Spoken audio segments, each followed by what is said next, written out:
Hello guys, magandang buhay sa inyong lahat. Sana nasa mabuti kayong kalagayan. Laban-laban lang sa mga pagsubok sa buhay. Gusto kong batiin yung mga nagsitapos ngayong taong na ito, 2023-2024. Kahit anong year kayo nagsipagtapos, sana yung mga may mga naisabit dyan, yung mga may mga award dyan, congratulations sa inyo. At yung mga wala naman dyan nakuha, congratulations sa inyo. Kasi ginawa nyo yung best nyo para kayo ay magtapos. Kaya sa susunod na taon or pasukan, mas hihigitan nyo pa yung inyong mga nagawa para magkamit din kayo ng mga medalya o mga certificate para may pakita ninyo na kayo ay mayroong kakayahan. Pero kung wala pa rin, masiyahan na kayo. Ang importante, makapagtapos kayo at ipakita nyo sa inyong mga magulang, mga kapatid, na ginawa nyo na ang pinaka the best ninyong kakayahan upang kayo ay makapagtapos sa inyong pag-aaral. Binabati ko yung aking mga apo na sila ay nagsipagtapos ng grade 10 at saka grade 6. Lalong-lalo na yung mga apo ko na nagkaroon ng mga medalya. Ako ay proud sa kanilang lahat. Sila ay nag-aral ng maigi at sana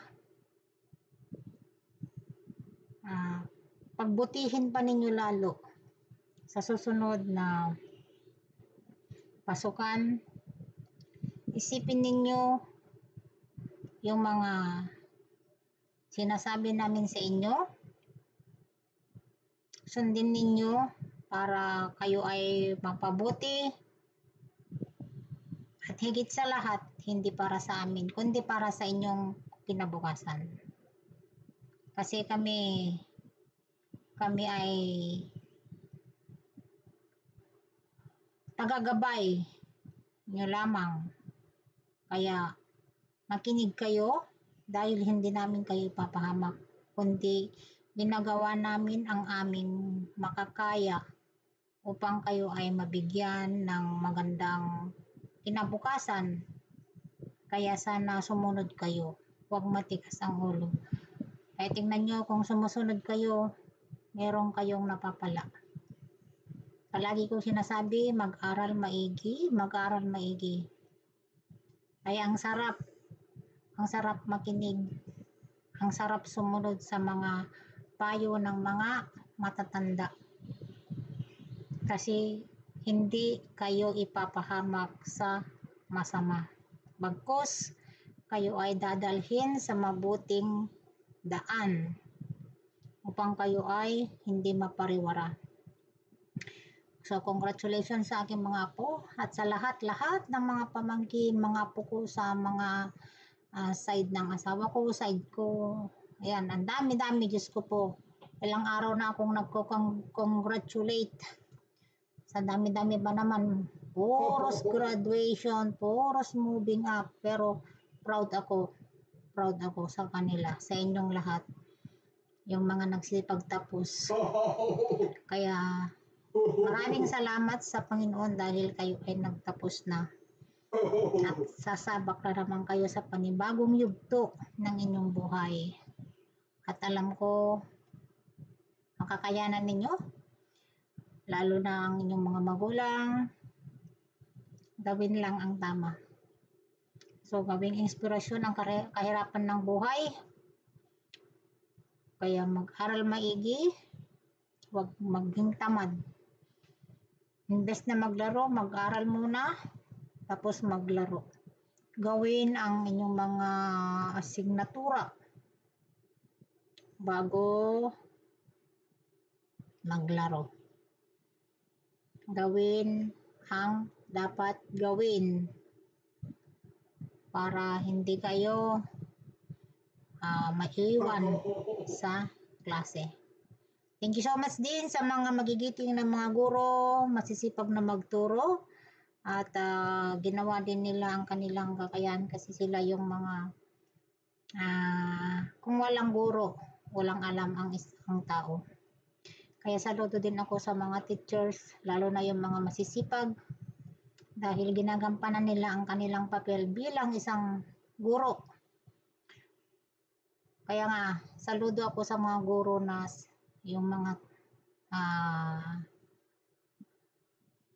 magandang modelo. Kasi siyempre tao naman sila, 'di ba? Hindi naman sila perfect na gaya natin. Siyempre tao tayong lahat. No one is perfect. So siyempre meron din silang pagkukulang, pagkakamali. Kaya pero yung mga guro na ginagawa yung the best nila upang sila ay maging isang kulirang guro sa kanilang mga estudyante. Saludo ako sa kanila, guys. So maraming salamat sa inyong lahat at sana huwag kayong magsawang magturo. Kahit alam ko na maraming matitigas ang mga ulo ngayon ng mga bata. Iba na ngayon. Bawal pa mapagalitan ang mga bata dahil ikaw pa yung magiging masama kapag pinagalitan mo ang bata. Iba na ngayon, guys. Hindi gaya sa amin noon na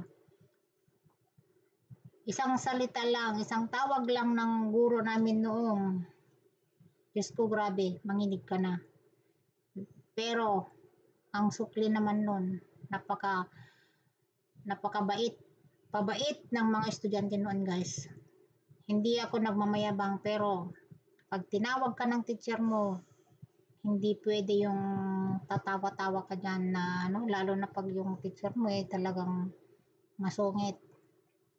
Bibihira noon ang guro na yung nakuha mo sa tawa-tawa. Nung elementary, high school kami.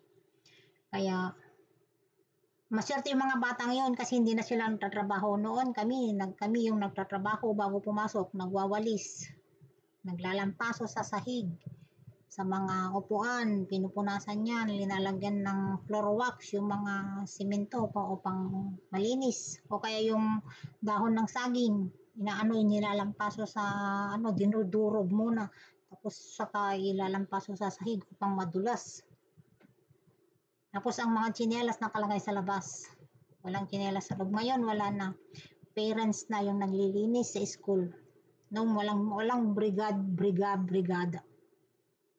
As in talaga. Bago ka pumasok, pagod ka na, pawis ka na. Araw-araw may dala kang gulok. Nandun na yung